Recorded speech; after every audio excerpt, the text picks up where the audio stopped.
প্রিয় শিক্ষার্থীরা, আশা করি পূর্বের দুইটা ভিডিও তোমরা দেখে মোটামুটি প্র্যাকটিক্যাল সম্পর্কে অথবা যে কাজটা ছিল তার সম্পর্কে কিছুটা ধারণা পেয়েছো। আজকে আমরা 3 নম্বর অ্যাসাইনমেন্ট বা প্র্যাকটিক্যাল নিয়ে কাজ করব। এটা হচ্ছে কম্পিউটার ওয়ার্ডে একটি অনুচ্ছেদ সম্পাদনা।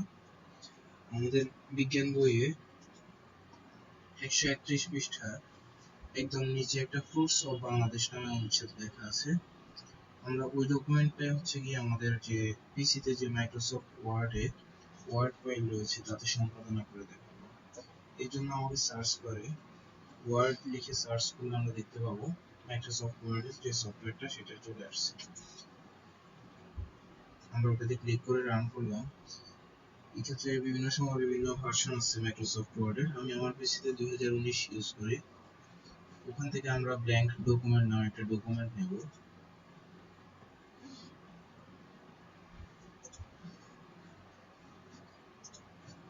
এবং যে লেখাটা আছে তা হচ্ছে আমরা আমাদের এই ব্ল্যাঙ্ক ডকুমেন্টে লেখা ট্রাই করব। উপরে দেখা যাচ্ছে এটা হচ্ছে ফন্ট অপশন। আমি কোন ধরনের ফন্ট ইউজ করতে চাই, ক্যালিব্রি দেখা যাচ্ছে, সুলেমান লিপি দেখা যাচ্ছে, এছাড়া থাকতে পারে এরিয়াল, থাকতে পারে টাইমস নিউ রোমান, এগুলো হচ্ছে কি ইন্টারন্যাশনালি অ্যাপ্রুভড ফন্ট। এছাড়াও বিভিন্ন ধরনের ফন্ট তুমি তোমার ইচ্ছে মতো ডাউনলোড করতে পারো। আমরা প্রথমে হচ্ছে টাইমস নিউ রোমানটা সিলেক্ট করে নিই। টাইমস নিউ রোমান সিলেক্ট করে নিলাম এবং ফন্ট সাইজ 12 রাখলাম, 12। এবার আমরা লেখা কাজটা স্টার্ট করি। Course of Bangladesh.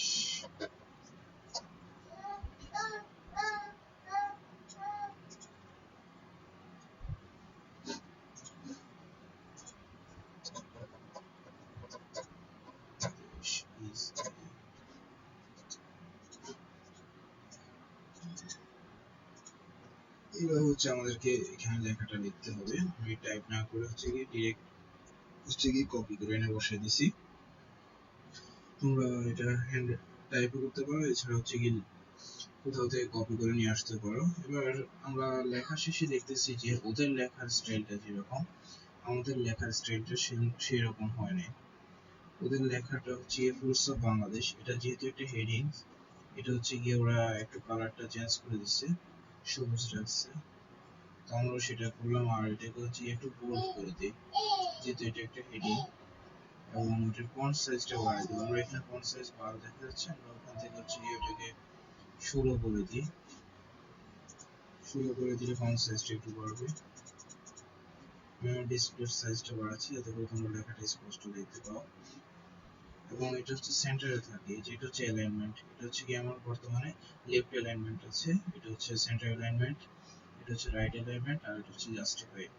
তো আমরা এটাকে সেন্টার অ্যালাইনমেন্ট করে দিলাম। ফ্রুটস অফ বাংলাদেশ মাঝখানে চলে আসলো। Bangladesh is a country with many delicious fruits.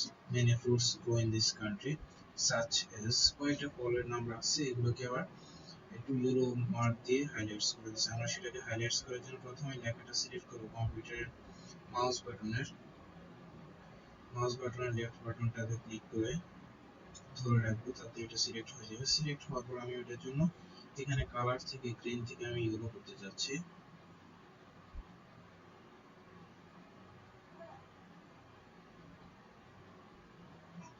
Orange করতে যাচ্ছি, অরেঞ্জ করে দিলাম। লেখাটা আমার অরেঞ্জ হয়ে গেল। এখন এটা হচ্ছে কি আমি আমার যে কোনো লেখাকে বোল্ড করার জন্য আমি এটাকে কয়েকটা কপি করে তোমাদেরকে এটা দেখাই যে কি কাজ করে, এটা কিভাবে কাজ করে। মোটামুটি তোমাদের বেসিকটা হলে হবে। 3-4-5 লিখলাম। এই যে এই বি অপশনটা ইউজ করা বোল্ডের জন্য, যখন আমি বি অপশনটাতে ক্লিক করব এটা বোল্ড হয়ে যাচ্ছে, আমার লেখাটা বোল্ড হয়ে যাচ্ছে।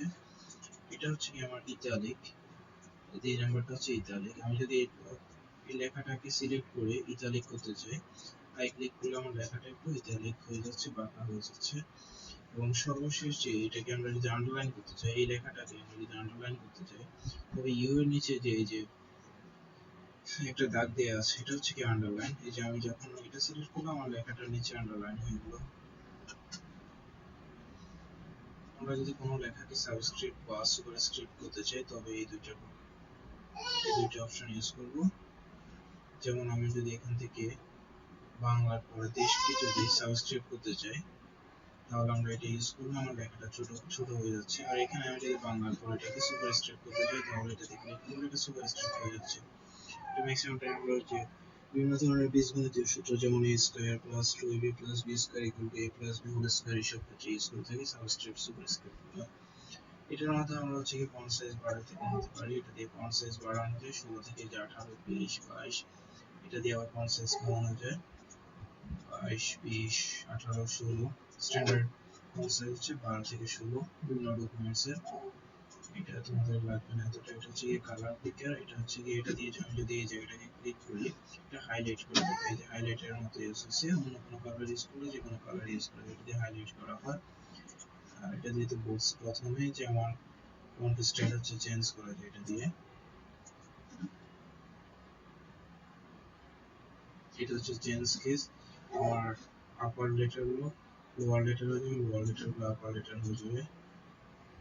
মানে যে আপার কেস বড় হাতের হয়ে গেল সব, লোয়ার কেস ছোট হাতের হয়ে গেল সব। এরপর হচ্ছে গিয়ে ক্যাপিটালাইজ ইচ ওয়ার্ড, প্রত্যেকটা ওয়ার্ডের প্রথম অক্ষর হচ্ছে গিয়ে ক্যাপিটাল থাকবে। যদি আমরা সিলেক্ট করে এটাতে ক্লিক করি এরকম করে। আর এটা হচ্ছে গিয়ে আমাদের বলছি আগে যে প্যারাগ্রাফ অ্যালাইনমেন্ট অপশন। এটাতে আমি যখন ক্লিক করি এগুলো পুরোটা আমি সিলেক্ট করলাম। এটা হচ্ছে লেফট অ্যালাইনমেন্ট, লেফটে আছে অলরেডি। যদি সেন্টার দিই তাহলে মাঝে মাঝে চলে আসে। এটা যদি রাইট দিই তাহলে এই যে রাইট সাইড থেকে অ্যালাইনমেন্ট হলো। এটাকে আমরা এই অপশনটা এটাকে সিলেক্ট করে যদি জাস্টিফাই দিই তাহলে এই যে এই জায়গাটা যে ফাঁকা আছে এই জায়গাটা ফাঁকা থাকবে না, এই সবগুলো একদম সুন্দরভাবে আমি সেটাকে জাস্টিফাই ইউজ করার পরে আমার লেখার অপশনটা এরকম হয়ে গেল। আচ্ছা, এটা হচ্ছে আমার বুলেট পয়েন্ট। বুলেট পয়েন্ট দিয়ে আমরা যে বিভিন্ন ধরনের, যেমন আমরা এই ফলগুলোর নাম যদি আলাদা করতে চাই তবে এগুলোকে আমরা বুলেট পয়েন্টের মাধ্যমে আলাদা আলাদা করে দিতে পারি। ম্যাঙ্গো একলাইন, জ্যাকফ্রুট একলাইন, বানানা একলাইন, লিচি একলাইন, আপেল একলাইন।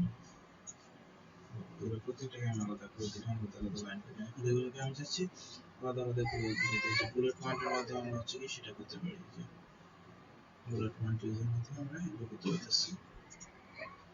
such as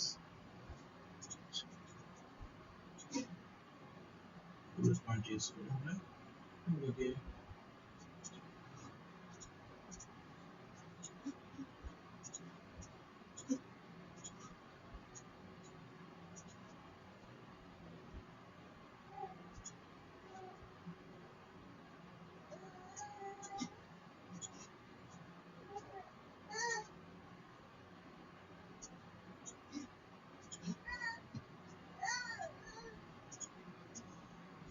এটা বুলেট পয়েন্ট বিভিন্ন সময় চেঞ্জ করে। এটাকে আমরা বুলেট থেকে সিরিয়াল করে দিলাম যে 1 2 3 1 2 3 রোমান পদ্ধতিতে এ বি সি, অথবা হচ্ছে গিয়ে যে বুলেট পয়েন্টগুলো চেঞ্জ করে দিলাম। এটা হচ্ছে গিয়ে সাব সাব লাইন তৈরি করা যায়, একটার ভিতরে আরেকটা বিভিন্ন ধরনের লাইন তৈরি করার জন্য এটা করা যায়।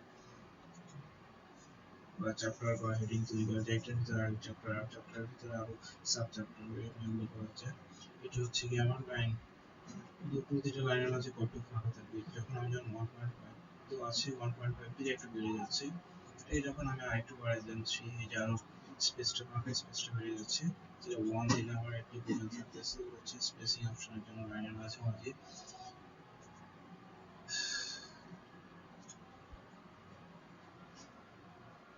এটা হচ্ছে আমাদের মেইনলি তোমাদের কাজ খুব একটা বেশি না, তোমাদের যেহেতু বেসিক এখনো। আমরা যদি কোনো শব্দ দিয়ে এটা হচ্ছে এগুলো সব হচ্ছে টাইটেল বার। এটাকে আমি টাইটেল হিসেবে যদি সিলেক্ট করি যেমন হেডিং 1, এটা হেডিং হিসেবে থাকবে। এটা যখন আমি ক্লিক করবো এগুলো থেকে আমরা যখন চ্যাপ্টার করবো তখন মেইনলি এটা লাগে। তোমাদের এখন পর্যন্ত এত কিছু জানা দরকার নেই। এখন পর্যন্ত যেটা আছে এটাই হচ্ছে কি বাসা প্র্যাকটিস করতে হবে। আর আমরা এখান থেকে কোনো জিনিস যদি খুঁজতে চাই যেমন ফাইন্ড অফ বাংলাদেশ, এখানে ফোর্স অফ বাংলাদেশ লিখলাম, ফোর্স অফ বাংলাদেশ। এখানে দেখিয়ে দিচ্ছে 5 রেজাল্ট। আমি আমার এই লেখার ভিতরে ফোর্স অফ বাংলাদেশ লেখাটা 5 বার আছে। যে আবার ইয়েলো মার্ক করে দেখিয়ে দিচ্ছি বা হাইলাইট করে দেখিয়ে দিচ্ছি যে লেখাগুলো কোথায় কোথায় রয়েছে। আমি যদি কোনো শব্দকে রিপ্লেস করতে চাই যেমন বাংলাদেশের জায়গায় আমি যদি রিপ্লেস ফোর্স অফ বাংলাদেশ না লিখে আমি যদি ফোর্সের জায়গায় যদি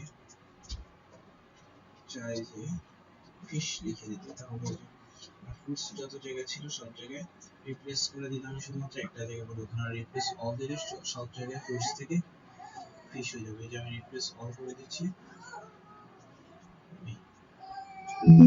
ফিশ হয়ে যাবে। এখন আমি যদি রিপ্লেস একদম এই যে দেখো সব জায়গায় ফিশ হয়ে গেছে, ফুডস থেকে ফিশ হয়ে গেছে। এই হচ্ছে তোমাদের বেসিক যা কিছু আছে। এখন এটা যদি আমি এই ডকুমেন্টটা সেভ করতে চাই, এটা সেভ এজে ক্লিক করে ডাউনলোড অপশনে আমি আমার নাম রাখলাম ফিশপ। আমাদের ওয়ার্ড ডকুমেন্ট ম্যাক্সিমাম টাইম হচ্ছে গিয়ে ডক্স ফাইল আকারে সেভ হয়। আমরা যদি কখনো প্রিন্ট করতে যাই তাহলে সেক্ষেত্রে পিডিএফ আকারে সেভ করবো। আমি ডক ফাইলে রাখলাম, রেখে হচ্ছে গিয়ে সেভ অপশনে ক্লিক করে সেভ করে দিলাম। আজকের মতো এটুকুই, ধন্যবাদ সবাইকে।